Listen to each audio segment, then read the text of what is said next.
Hi guys, welcome back to another fragrance review on this channel and thanks for tuning in again. In today's video I'm gonna talk about a very popular designer fragrance that is not super expensive, that is worn best in the warmer temperatures like spring or maybe early summer, not in the highest heat and not when it's super cold outside, but it's a really good all-rounder for different types of situations. Of course, I'm talking about Versace Eros, and this is a very nice addition to the overall scent lineup by Versace. I have to say, I really like the scents that Versace has been putting out. I own Oud Noir and Pour Homme as well, and I also have tried Dylan Blue, of course. I like all three of them, and this one as well. And there is absolutely no scent that I really dislike, and I think in terms of designer fragrances, they are a really good brand to look out for. Now this one is quite a fruity scent. I would say that this is probably suited best for younger men, so until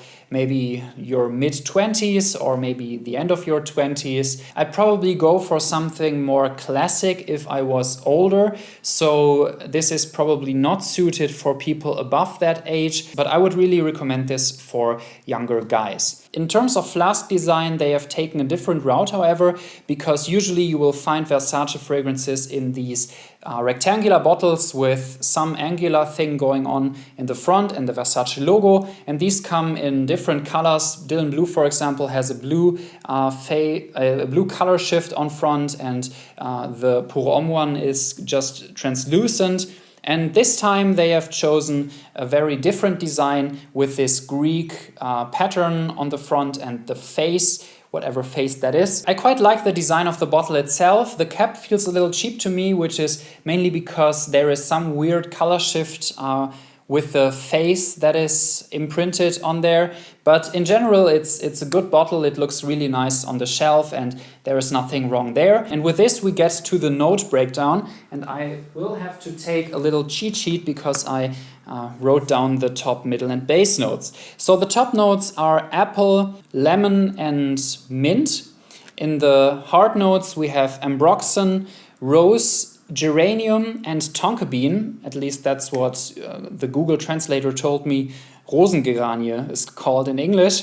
And then in the base notes we have vanilla, cedarwood, vetiver and oak moss. So I have to say that this is a very fruity fragrance. It's not the usual bergamot top note that you will find in so many different designer fragrances. I think it's a little bit sweeter. It reminded me quite a bit of 1 Million by Paco Rabanne, so it's a quite sweet scent in the beginning and it definitely has some kind of spice to it, which is probably because of the mint that is in the top note, and then it more or less quickly transitions to an ambroxan and rose geranium type of scent that reminded me very much of the likes of Dior Sauvage because of the ambroxan, and then of course La Nuit de l'Homme by Yves Saint Laurent because of the rose geranium. So it starts quite interesting with a spicy apple and then it transitions to the typical mainstream worry-free fragrance combination, which is not something that you should be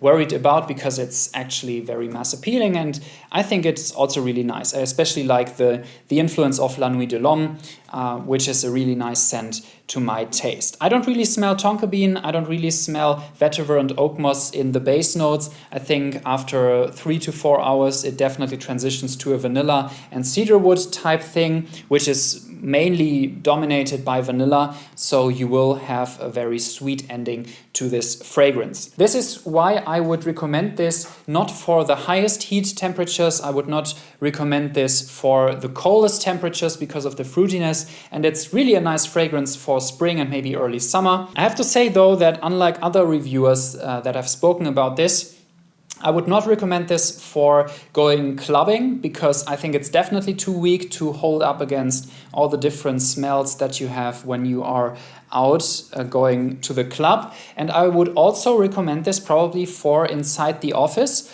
Although it is a little bit sweeter, you can definitely wear this to a more closed environment occasion.